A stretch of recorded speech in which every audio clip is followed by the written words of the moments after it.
Welcome back to the Black Line Blueprint. Today we are diving into the nutrition blueprint. So this is a follow-up to the full course guide that I had for exercise, how to design your full body workout. So in this one, we're going to cover how to eat to basically improve your energy, improve your performance both physically and mentally, and to help you recover a lot faster from your training and just from life stress in general. So this is a simple system. It's not about calorie counting. It's not about strict diets. It's not about tracking extensively. It's all about creating habits that will support you long term. So when things come up, you'll be able to fall back on those habits instead of falling into the trap of being stuck because you're used to doing it just one simple way. So you'll also get a free guide with this. So if you look down in the description box on YouTube, you'll see that free guide download there. So you'll want to download the guide so that way you can follow along. I'll be giving more detail and insight on specific points in the guide on this video. So, and if you're listening, you could also follow along here too. Okay. So let's get into what you'll get here. So you'll learn how to build awareness of your current eating habits, create high impact nutrition habits that stick, choose foods that support training, recovery, and energy, build balanced plates for any goal, and then avoid some common mistakes that can sabotage your progress. So, whether you're training for performance or you just want to feel or move better, this blueprint pretty much shows you how to eat smarter for both sport and life. Okay, we're covering the whole basis because, like I said in the last one, it's all about having a foundation of good health. If you don't have a foundation of good health, you can't really stack good, high quality performance on top of that. So let's get right into it. So, and then also, by the way, I'm Coach Frederick, professional fitness coach and a licensed PTA. Okay, it's a little bit about me. If you want to read more, it's down in the description box below. But let's get into it. So, quick start. Here is just a quick start guide on, just for you to kind of recognize where you are. So, you want to take about 10 minutes to get a clear picture of where you are now. So, step one, track 3 days of eating. So, you'll write down what you eat and drink for 3 typical days, including training and off days.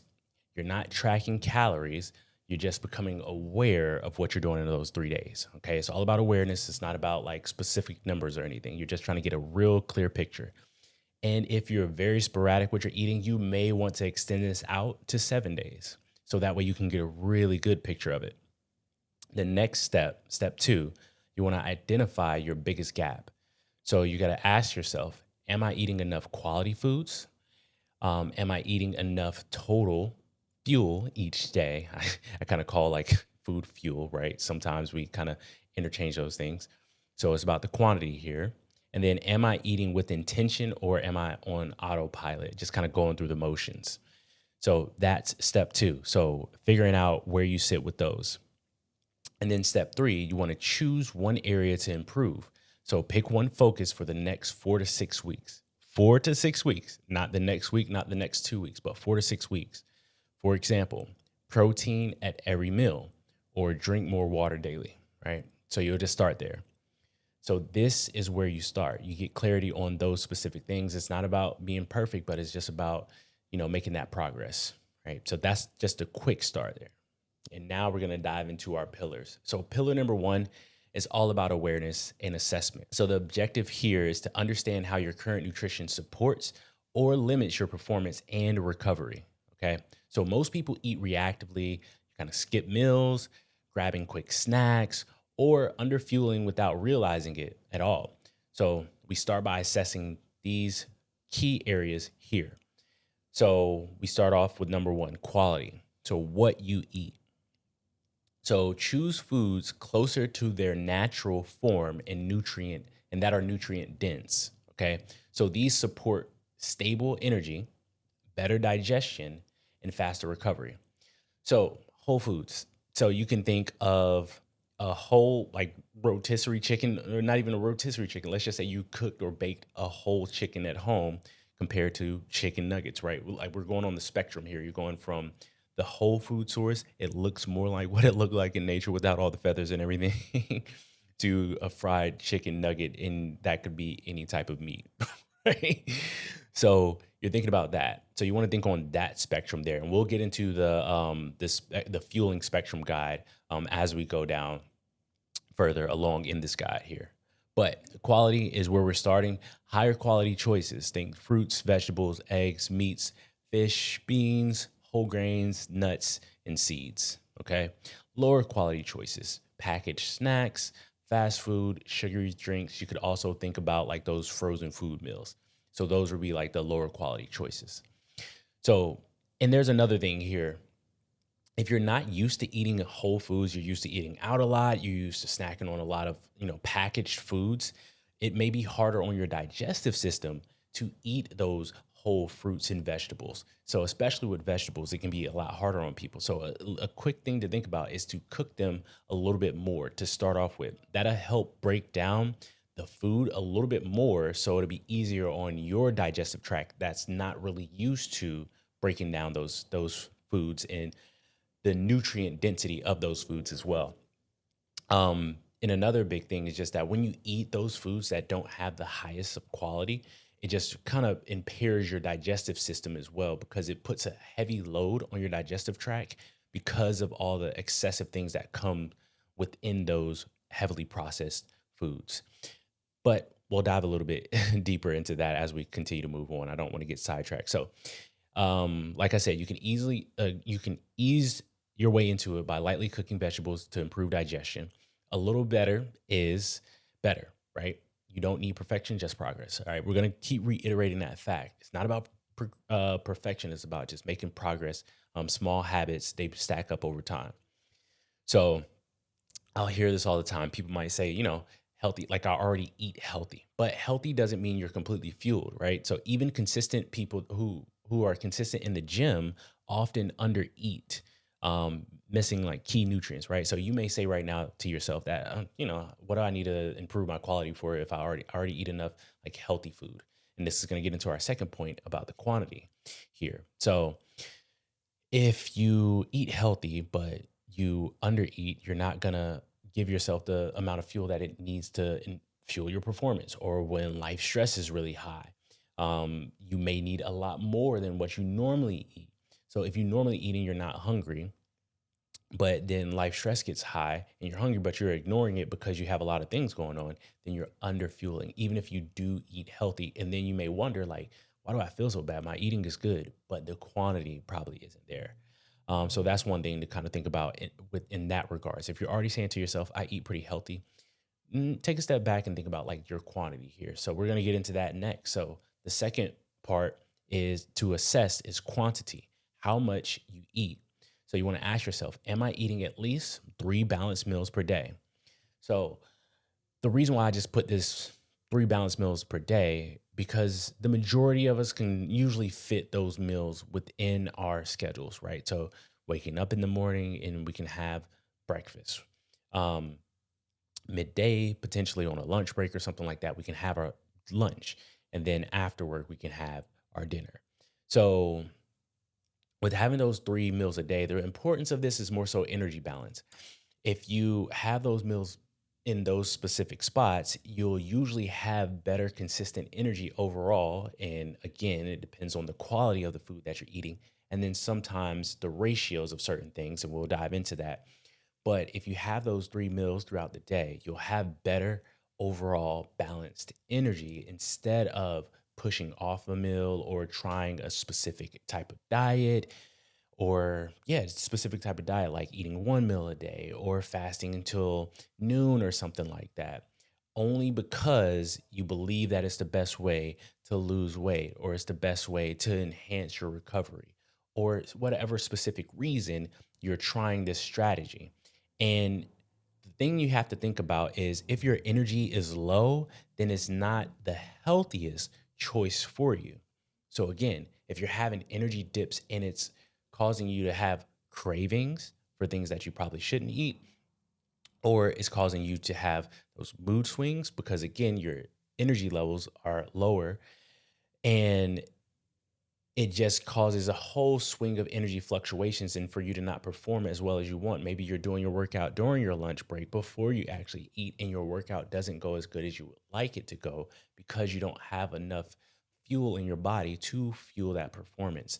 So that's the big thing there. So 3 balanced meals per day, you want to think about having those. All right. And this is something you can train your body to do. So with the three balanced meals, you don't necessarily have to have complete, full, whole meals because some people I know they don't feel hungry in the morning or during lunch, they don't feel that hungry. You can eat a smaller portion of a meal. You can consider it a snack. If you don't have time during lunch, you can make that like a little small snack or something like that. But it's just about consistent energy that you're giving your body. And the key thing here, too, is protein. So we do turn over protein. So we're talking about meats, eggs, fish. If you're on more of a plant-based diet, we're talking about beans and legumes, stuff like that, and tofu. But you want to have consistent protein intake throughout the whole entire day because our body constantly turns over protein. And especially if we're training hard or if we have a lot of stress going on, or if our job is heavily intensive when it comes to physical activity or even mental activity, then we are turning over way more protein.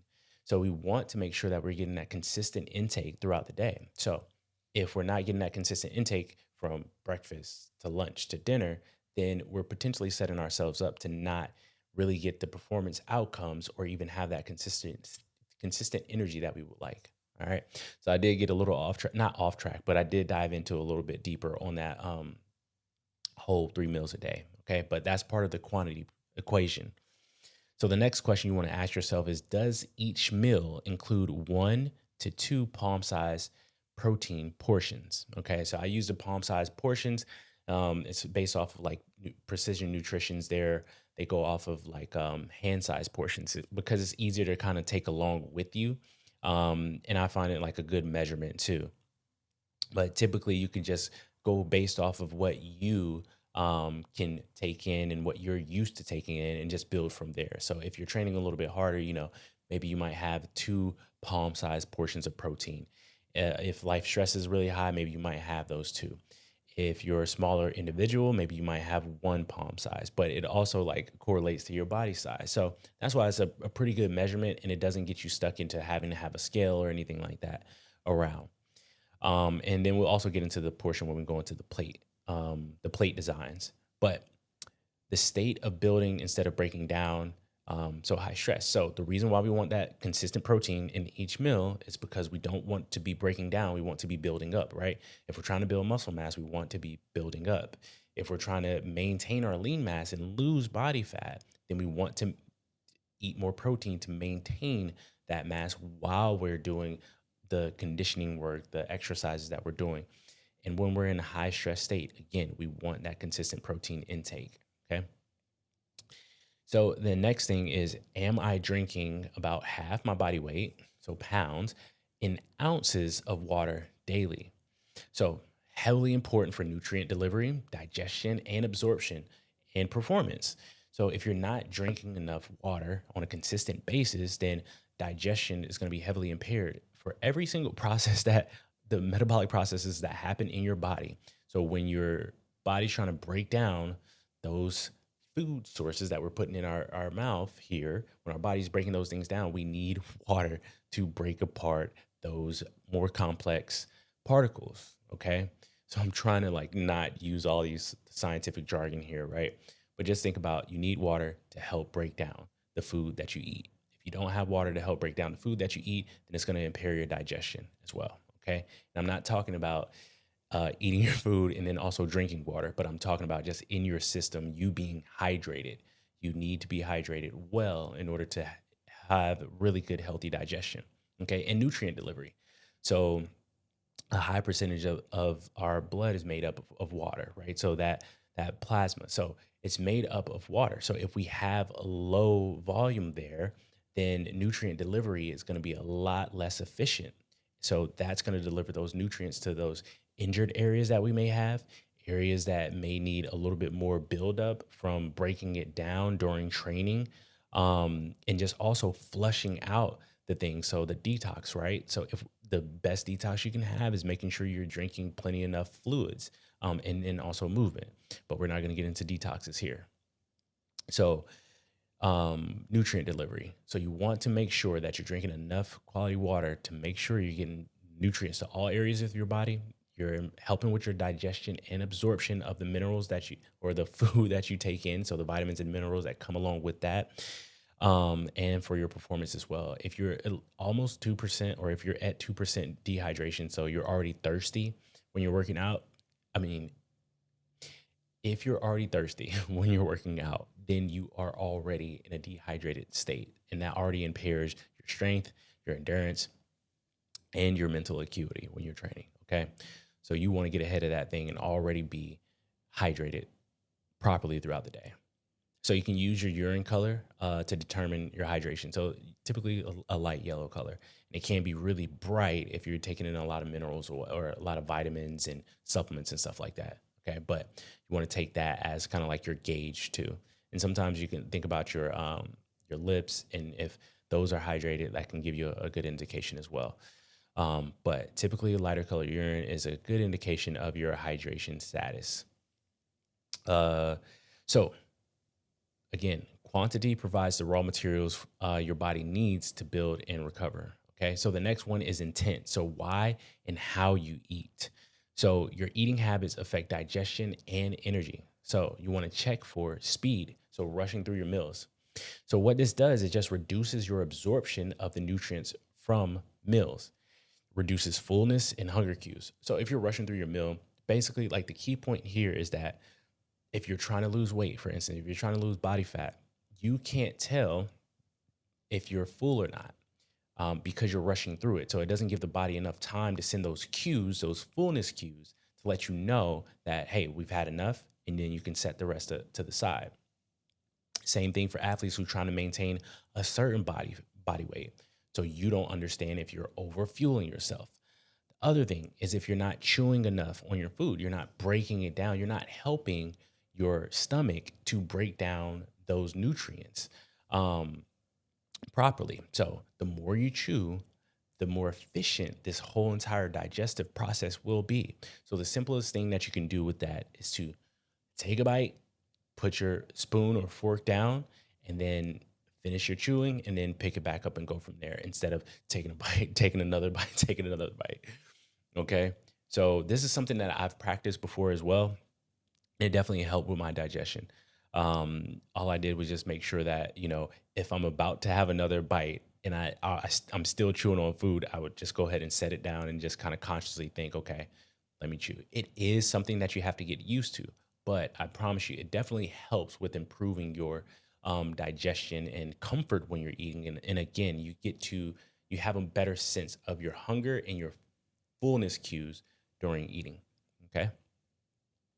So the next thing is state. So eating under stress or distraction. So this is a good one, because I didn't think about this too much until I had to really work through my digestive issues that I had. So it's impaired digestion, and it impairs digestion and absorption because of overstimulation. So while you're eating, if you're having a tough conversation, like a very emotional conversation, that can literally raise your stress levels, and that reduces your body's ability to actually break down that food. So even though we think that when we're taking in food, so let's just kind of break this down a little bit. Even if we are put food in our mouth, and then we chew that food, and then it goes into our stomach or whatnot, that does not mean that we're actually absorbing those nutrients efficiently, because what comes out the other end is also like other materials that we may not have fully digested. So, thinking of that, we have to think about what is our state when we are eating as well.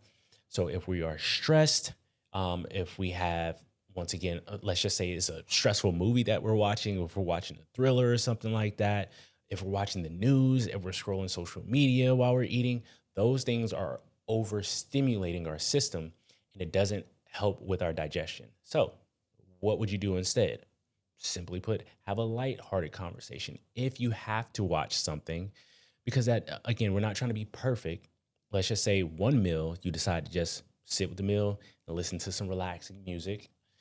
And then the other meals, yes, you watch something. But if you do watch something, maybe it's something a little bit more lighthearted. Maybe it's a comedy or something, but nothing too overstimulating or emotionally driven. You don't want to do that to your body and your digestion. Excuse me. So, And then the other thing with conversation. So you want to make sure that you're further away from those overstimulating conversations. If you just had one, okay. And let's just say at a time that you can avoid it, do some breath work. Sit there. A simple practice is to take a deep breath in through the nose and then exhale, long exhale. You can do 4 second inhale, 6 to 8 second exhale. It's a simple strategy. I've done it a ton of times and it's helped me really hone in on just being in a relaxed state when it comes to eating. Okay. So the state that you are in definitely determines on how well you're going to be able to digest and absorb all of the vitamins and minerals and nutrients that's coming in from your food. Okay. The next thing is goal alignment. So, are your choices supporting your goals? So, think about this: restrictive eating when you are training for performance or have high life stress at the moment. So, the simple layout here, or the simple example that I can give here is there's quite a few athletes that I've trained before and still work with now that they also want to look a certain way, but they have a high output for their specific sport training and their training that I write for them, their workouts. So, with that in mind, they have to eat a lot of food in order to fuel all of that work. And if they're under eating because they don't want to look a certain way, then those are two clashing goals, or let's do this clashing goals. So, if we aren't in alignment with the goal that we have and then how we're following that up with the fueling process, we need to readdress our intent behind it, right? So is our intent aligned with what the habits that we're establishing here? So, and then high life stress. So you can be eating less at the moment because you do want to lose some body fat or whatnot. Let's just say you're not training really heavily, and that's fine. Um, but here's the other thing. If you have a lot of high stress in your life and then you have to go to work, but you're still eating less, and that's not going to be good for your performance at work because you're going to have less energy. Your body's going to feel a little bit drained. You may have energy crashes, and then that may start the cravings. And then you just end up in that cycle of eating foods that's not going to contribute to your long term goal anyway. So you may as well like eat food, good quality food that will may seem at the moment like you're eating overeating for your goal, but you're eating for the state that you're in now. So you always do have to reflect at what's going on in your life and respond to your body, because the key thing here about these habits that you establish with this way of eating, it allows you to tune into your body more. So people like to coin it intuitive eating. So you understand when you need more food or where, like which meal you need to add more in to. Because if you ate breakfast, but then you end up being hungry about 2 hours later, then maybe you didn't eat enough in that meal per se. Okay. So always making sure that your intent behind what you're eating is appropriate as well. Okay. So the final thing here about pillar one is you can't improve what you're not aware of. Okay. So we need to make sure that we have that awareness. And recapping pillar one on the awareness and assessment portion starts with assessing the quality of food that you eat, the quantity, how much you're eating, and then your intent, why and how you eat. So those are the three areas that you need to assess. Okay. Now getting into pillar two. So establish and implement. So now we're getting into the implementation process here. So you want to build high impact habits that quickly boost energy and recovery. So start with one area, quality, quantity, or intent, and master it before adding more. So these are just some core habits that I usually see across the board with a lot of people that I work with and that tend to have the best return. So the first thing is protein in every meal, like we mentioned before. So 1 to 2 palm sized portions of protein. And if you are tracking, for those who are tracking those specific things or measuring your food, 0. 0.8 to 1 gram per pound of body weight is a good starting point there. If you're on the heavier side, let's just say you have about 20 to 30 pounds to lose, then you want to think about what your ideal weight is or just minus that. Yeah, no, pretty much your ideal weight. You're going to take your ideal weight and you're going to choose that as your protein marker if you are tracking. But again, stick with the palm size portions and go from there with each meal. And also, we'll get into the plates as well, but stick with the palm size portions. And then if you are hungrier, then you start to add more. You're just like, okay, I'm still hungry 2 hours after or 3 hours after. Then you add more in there instead of being like, oh, I need to make sure I get in this amount. Okay. And also, if you're an athlete or whatnot, and you have to track a little bit more meticulously, then yeah, you can go with the zero point 0.8 to 1 gram per pound of body weight. Okay. The next thing is whole foods most of the time. I said most of the time. That's the key thing. So progress, not perfection. So whole foods most of the time. We'll get into the spectrum right after this portion here. But if you eat whole foods most of the time, you're going to definitely make your digestive tract a lot happier than it would be if you were eating a whole bunch of highly processed foods. Excuse me. So whole foods most of the time. Okay. The next thing is hydrate daily. So you want to think about 50 to 60% of your body weight in pounds and ounces per day. So increase with training or heat. So if you're training a lot and you're sweating a lot, you want to increase that water intake. And if you're training in heat, you also want to increase that water intake. Also, little note here, adding a pinch of sea salt to your water can definitely help with absorption and really get shooting that water into your cells. Okay.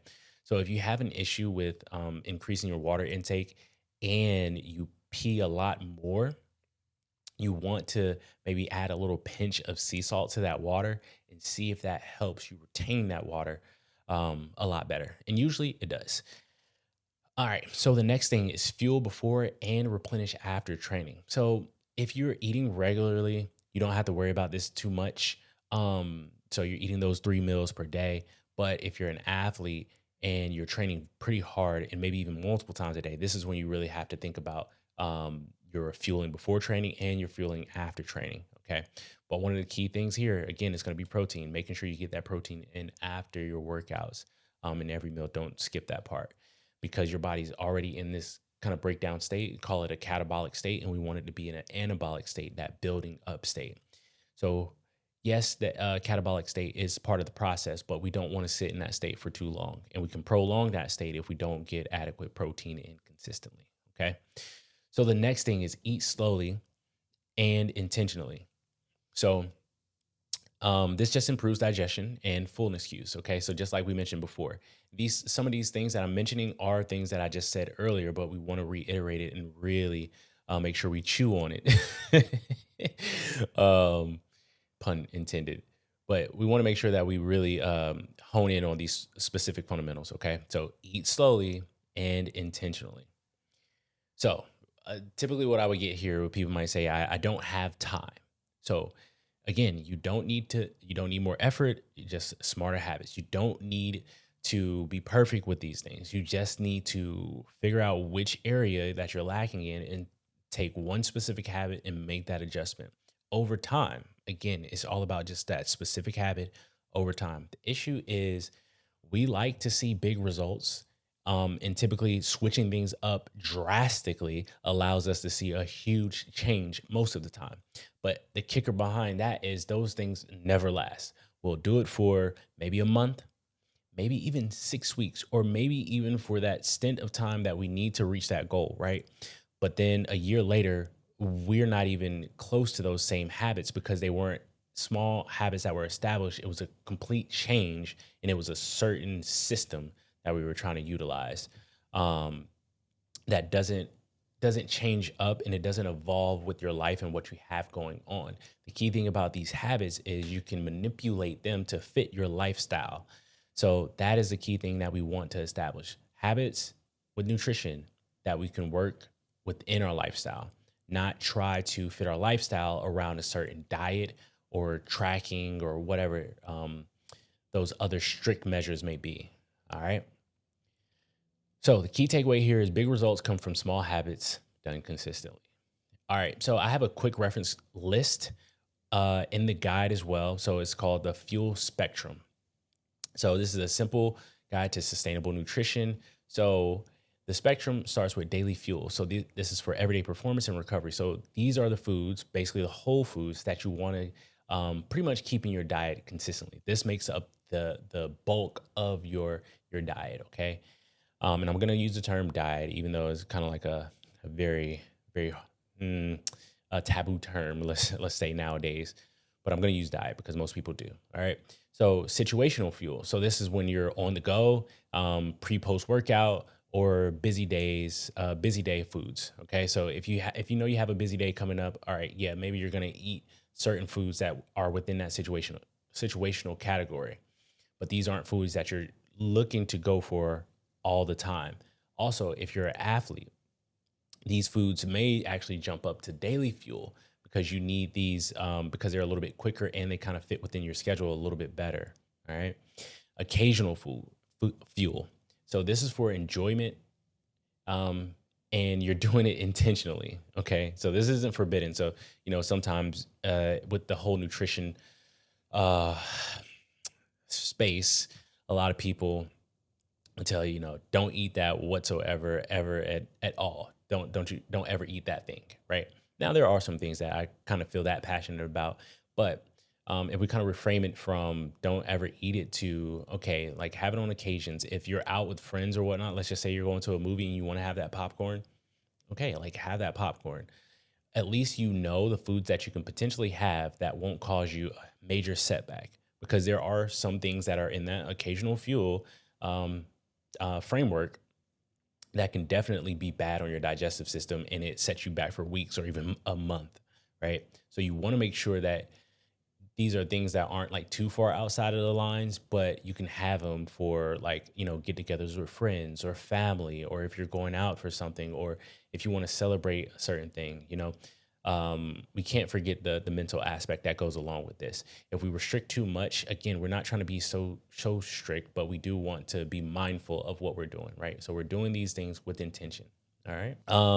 Now we're gonna get into what falls into each category. So we're gonna go into some of the macros, right? You don't have to think too hard on it. We're just gonna go protein, carbohydrates, and then fats, and where each the daily, the situational, and the occasional sits. So with protein, daily would be chicken, turkey, beef, fish, eggs, Greek yogurt, cottage cheese, lentil, beans. I'm gonna just skip straight to the occasional. That would be like fried meats, nuggets, hot dogs, processed deli meat, protein bars, and high mercury fish, right? Think about like swordfish, and stuff like that. And then we go to the carbohydrates. So for a daily fuel, you can think fruits, vegetables, oats, rice, potatoes. For situational, you can think white rice, cereals, wraps, milk, flavored yogurt. For occasional, think about sugary drinks, chips, fries, pastries, candy, cookies, desserts. So again, if you're following along in the guide, like you'll see all those things. I'm kind of skipping around in here. I'm not going over all of them. So for those who are just listening, you don't have to listen to me list off all these foods. I mean, maybe you want me to, but we can go into a little bit deeper dive on these if you want me to do another episode about that. The next one is fats. So daily fuel will look like avocado, olive oil, nuts, seeds, fatty fish, nut butters, aged cheese, pesto. Situational would be like coconut oil, peanut butter, dark chocolate. Occasional would be processed cheese, vegetable oils, trans fats, and shortenings. So we're not gonna go with the controversy around seed oils, but just know I am on the end of these things are pretty bad for you and not the best. But again, if you're not even eating enough food right now, and the quality isn't there, then just hyper focusing in on that one specific thing isn't going to help your case overall.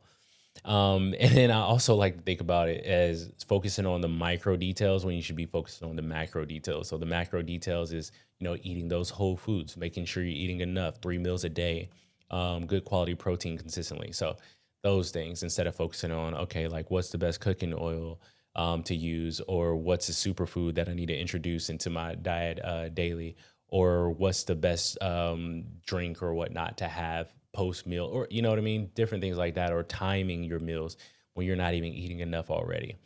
So focus on the macro details when it comes to nutrition instead of focusing on those micro details, because that's going to get you a lot further than those micro details. Vegetables and fruits. So daily would be like leafy greens, cruciferous veggies, berries, and citrus fruits. So situational like corn, peas. Occasional would be like dried fruit with added sugar and fruit juice.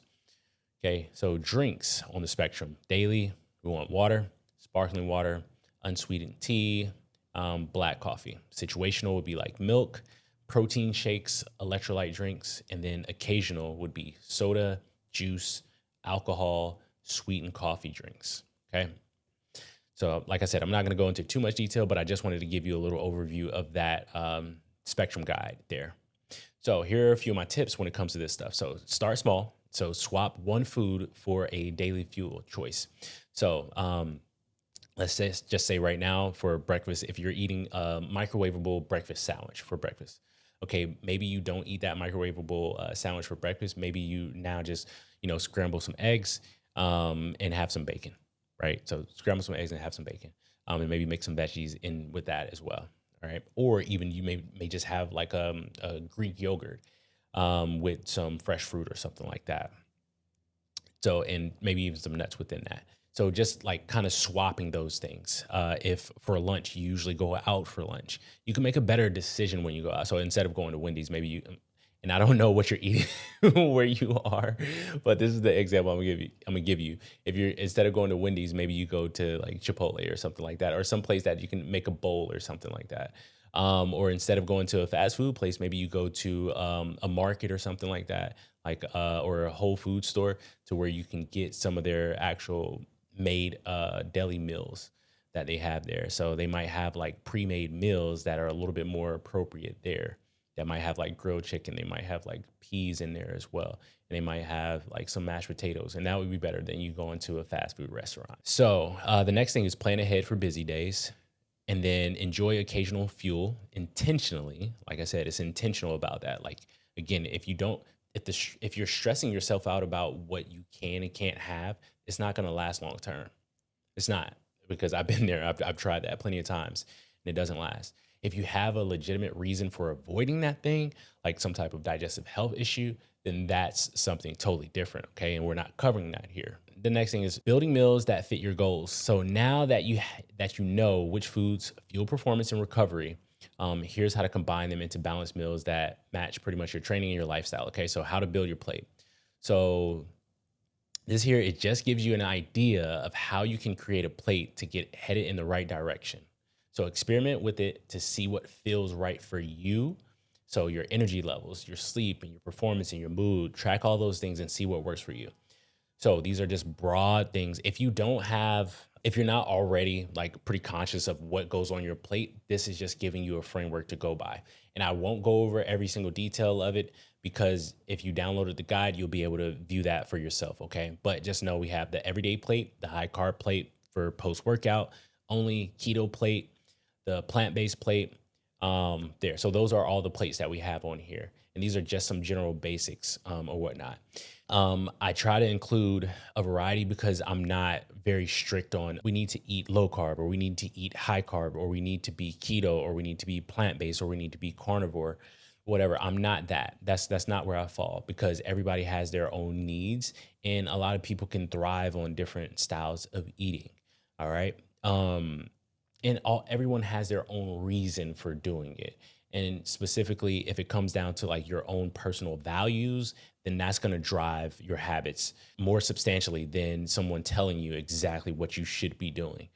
So make sure it lines up with your values, like what you decide to do with that. Okay. The next thing here is pillar 3. So refine and automate. So make strong nutrition choices effortless and adaptable.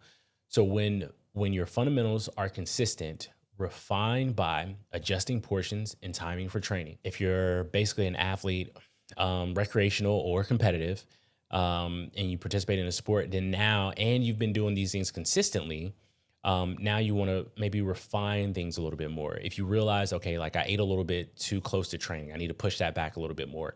Or I need to make sure that I prep my food more consistently, so that way I do have food for after training. So that way I'm fueled for my next training session that day. Okay. So the other thing is planning ahead for busy weeks. So if you know you have like business travel coming up, or if you know that you're going to be in the office a lot later the upcoming week, okay, maybe you prep more, maybe you make more snacks so you can eat a little bit more consistently if you're not going to be able to sit down and have a whole meal. If you're going to be on the go, if you're traveling somewhere, plan ahead with that. Like, where are we going to stop on our way to our destination? What foods can we bring along the trip with us that'll hold very well? So different things like that. If you're going to have a busy week ahead, then you want to make sure you plan ahead. Then allowing flexibility. So structure usually creates freedom. Okay. So the whole thing about these habits is just that it's flexible. So if you have, once again, these things coming up that are pretty much random in your life, then you're able to make these adjustments. Okay, instead of like eating the daily fuel, you're just like, okay, I'm gonna choose some more sources from the occasional fuel framework, right? Or like, I'm gonna be training a lot more heavier this week, so I'm gonna make sure I have the high carb plate. Or I'm going to incorporate more carbs into my diet throughout this week because it's high intensity. Um, or if you're going to be going out on a vacation or a trip over the course of the weekend, you're giving yourself the ability to be more flexible with what you eat, because you know that you're doing it with intention and you're not restricting. You're not saying to yourself, oh well, I can't eat that. Or you don't want to feel like you're pretty much the person that's ruining the fun because you have to eat a certain way. And again, like I said before, if you have some type of digestive health issue, then that's a whole nother story. But if you're just doing this to enhance your life, to improve your energy and your performance and stuff like that, you don't have to be so strict and stringent with these things. You just have to establish and know where your line is. The next thing is tracking energy, strength, sleep, and recovery. So energy levels. So if, let's just say, over the course of a week, you introduced like whole food meals, right? So you're eating at least 2 whole food meals throughout the week now. And then throughout that week, you're tracking your energy levels and you're just like, oh, okay, by the end of the week, my energy was pretty steady throughout the day. I didn't have as many crashes as I normally do. So that was good. If you're training for strength and performance, you can see like, oh, okay, like those sets were a lot easier because I was actually fueled for my workouts. Um, Sleep, are you getting deeper sleep now? Do you wake up feeling more refreshed because you're giving your body everything it needs to build back up and it's not in this catabolic state or high stress state? Recovery. So do you feel like less joint aches? Do you feel less muscle soreness? Does your muscle soreness go away sooner? Does training not impact your body as much as it did before because you're actually giving it what it needs? So those are things that you want to track now that you're kind of like trying to refine these things.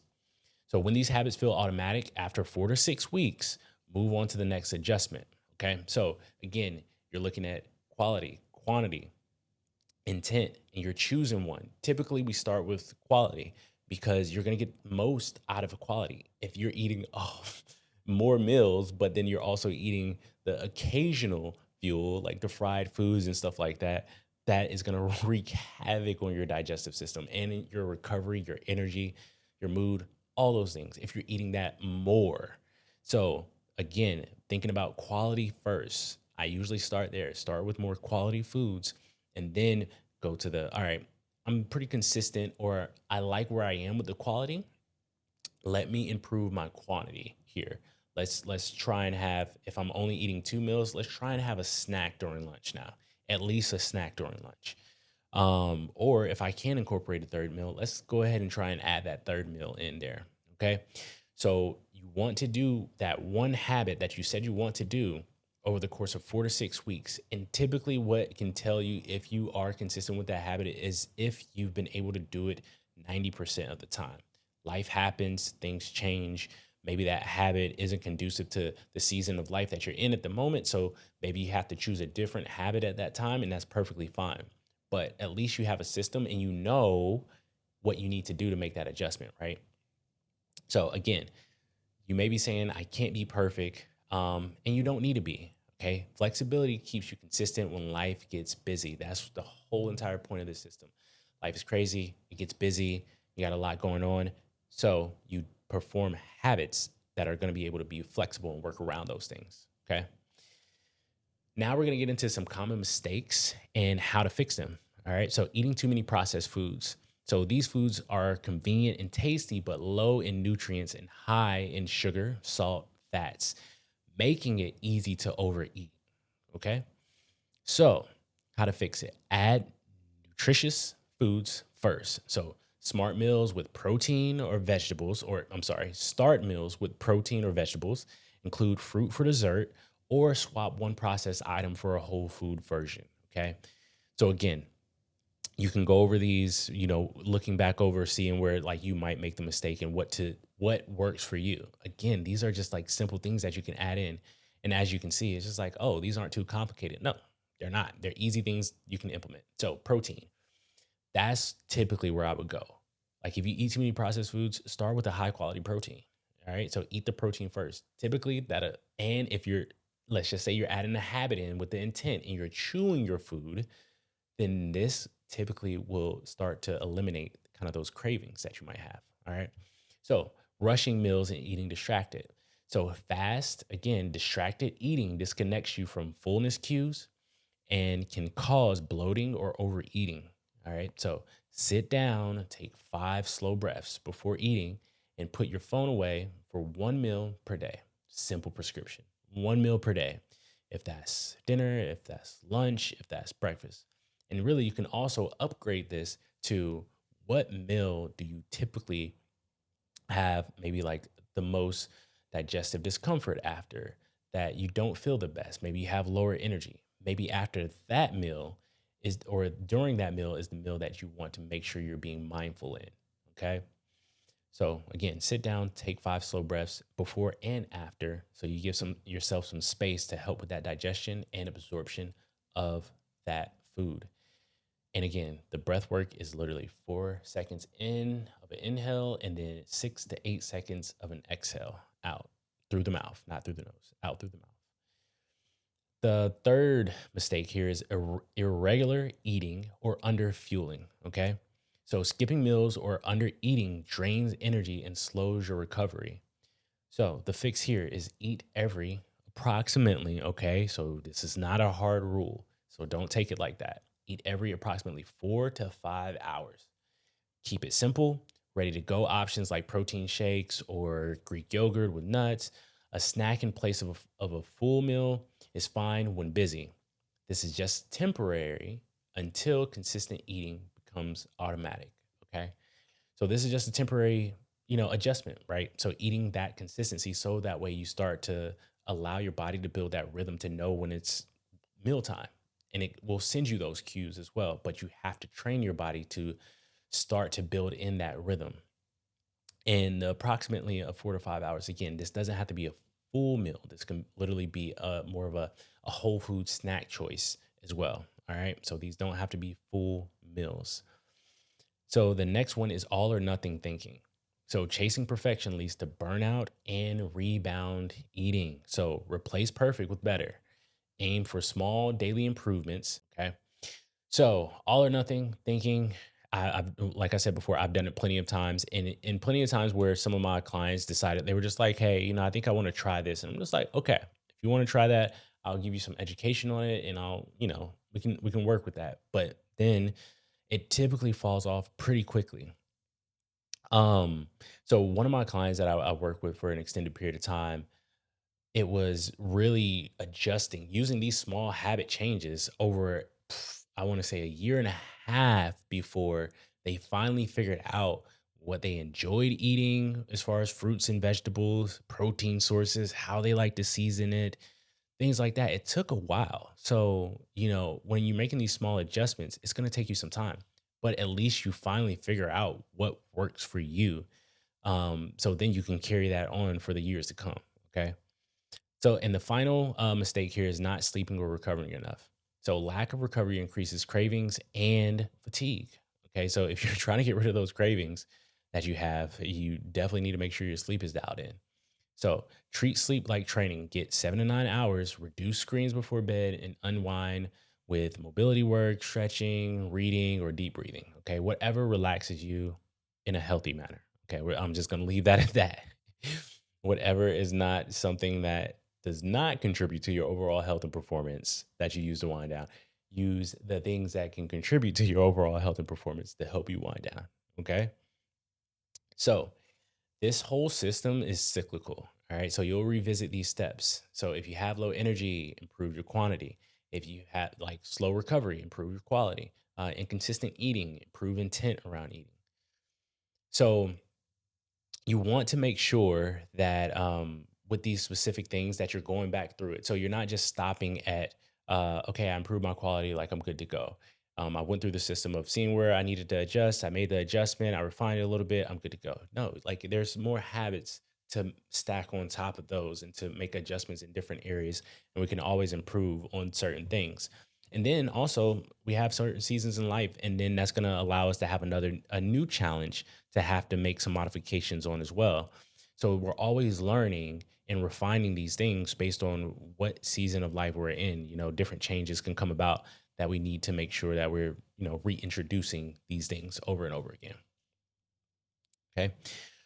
So, that is pretty much it covering the whole entire nutrition blueprint. Okay.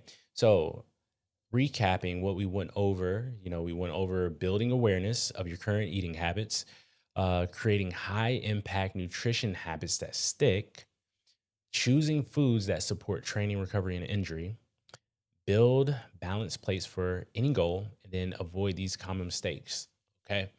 So, again, I'm just going to reiterate the whole entire purpose of this is for you to have habits that in a framework is basically a framework that you can use to make adjustments to your nutrition when those things feel off, when you feel like you're low on energy, when your recovery is poor, when your performance has hit a plateau and you just can't figure it out.